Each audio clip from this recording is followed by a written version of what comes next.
झारखंड राज्य का गठन 15 नवंबर 2000 को हुआ और तब से अगर हम देखें तो झारखंड में 4 चुनाव हो चुके हैं। 2005, 2009, 2014 और 2019 में, और अब 5वां चुनाव जो है वो होने जा रहा है, जो कि 13 नवंबर और 20 नवंबर को वोट डाले जाएंगे।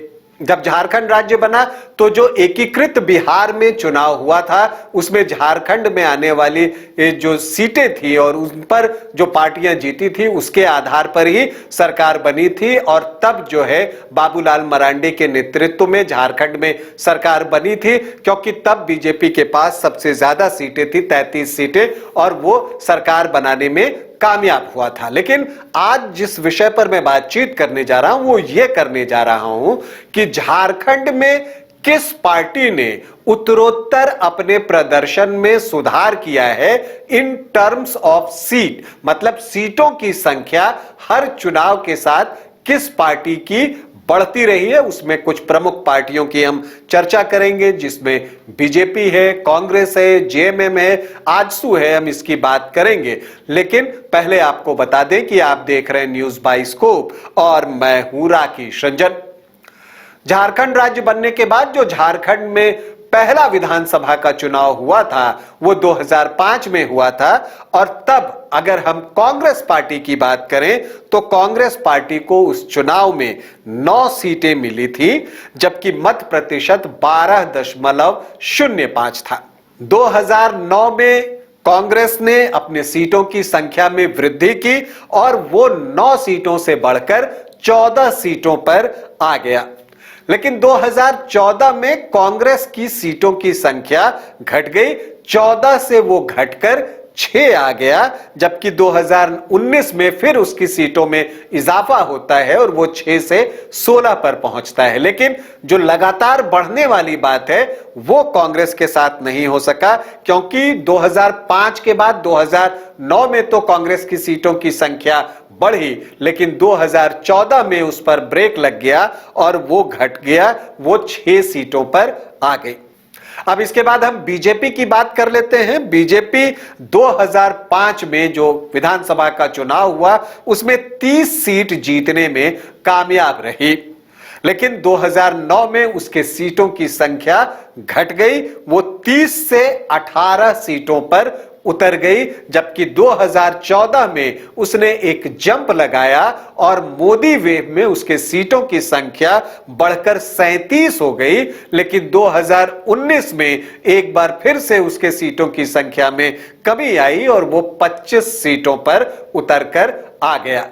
तो बीजेपी भी उस क्राइटेरिया को फुलफिल नहीं कर पा रहा है जिसमें हर चुनाव के साथ सीटों के बढ़ने की हम बात कर रहे हैं, क्योंकि देखिए 30 से वो 18 पे आया, फिर 18 से 37 पर गया और फिर 37 से 25 पर आया। मतलब कि उतार चढ़ाव इसके ग्राफ में आपको देखने को मिलेगा। ग्राफ ऊपर जाएगा, फिर नीचे आएगा, फिर ऊपर जाएगा, फिर नीचे आएगा, इस तरह का ग्राफ जो रहा है। और हम किस ग्राफ की बात कर रहे हैं जिसमें वो लगातार ऊपर की ओर जाता रहे, तो हम आजसू की बात कर लेते हैं। आजसू ने जो 2005 में पहला चुनाव लड़ा उसमें 40 सीटों पर चुनाव लड़े, 2 सीटों पर उसे जीत मिली। 2009 में उसने 2 सीटों से अपने सीटों की संख्या बढ़ाई और वो 5 सीटों पर आ गया। उसके बाद 2014 में भी वो अपनी 5 सीटों को बचाए रखने में कामयाब रहा। मतलब वो नीचे तो नहीं आया लेकिन ऊपर भी नहीं गया, उसने पुरानी स्थिति रिटेन कर ली। 2019 में उसे झटका लगा, बीजेपी से अलग होकर चुनाव लड़ने का उसे नुकसान हुआ और वो 5 सीटों से 2 सीट पर आ गया। तो जब आप आजसू का भी ग्राफ देखते हैं तो वो 2 था, फिर वो 5 ऊपर की ओर गया, लेकिन फिर वो ऊपर नहीं जाकर वहीं 5 रह गया और फिर वो नीचे आ गया। तो इस ग्राफ में भी उत्तरोत्तर वृद्धि आपको देखने को नहीं मिलती है। तो अब हम जेएमएम की बात कर लेते हैं। जेएमएम को 2005 में 17 सीटें मिली थी। इसके बाद 2009 के चुनाव में उसे बहुत ज्यादा सफलता तो नहीं मिली, लेकिन जो पिछली बार 17 सीटें थी वो 1 सीट बढ़कर 18 सीट हो गई।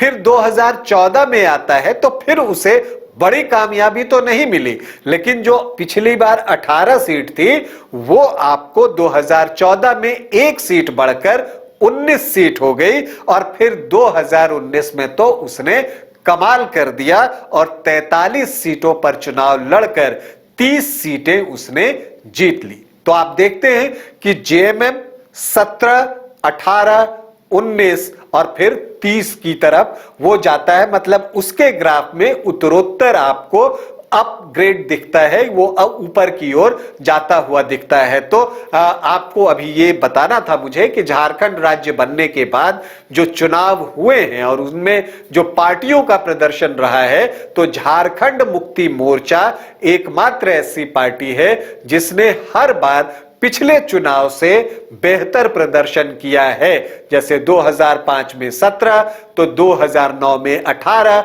2014 में 19 और 2019 में आकर 30 सीट। अभी के लिए इतना ही। चुनाव से जुड़ी इसी तरह की दिलचस्प जानकारियां आपको देता रहूंगा। अभी आपसे अनुमति चाहूंगा, इजाजत दें, नमस्कार।